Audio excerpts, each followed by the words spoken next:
The surprise in the Easter hunt. The sun goes above the mountain and the clouds parted in the sky. As the sun shone down, Oliver drew his curtains, which were nothing but useless. They let more light in than out.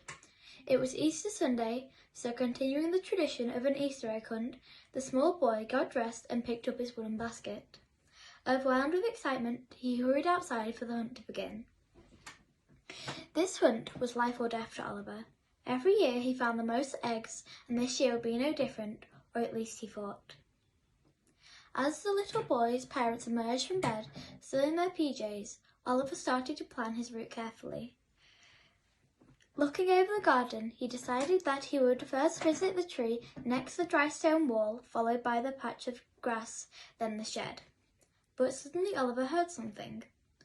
There it was again. It reminded him of his visit to the farm. Then, as if like magic, it hit him. It was a chirp from a baby chicken. The eggs must have been mixed up somehow, and now there was a noisy little bird somewhere in his back garden.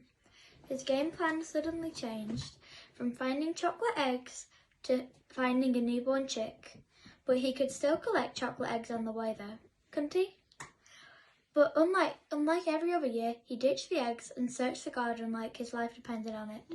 After what seemed like eternity, he found the tiny chick behind his hedge.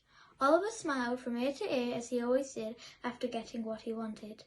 But then in panic he began rushing around getting blankets for the bird to keep warm. He dug out some bird food Dad kept in the shed.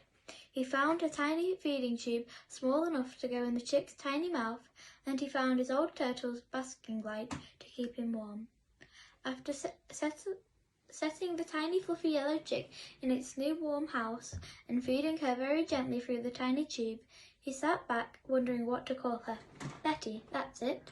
After a wonderful Easter, lots of chocolate eggs and a new pet to look after, Oliver was very happy. The end.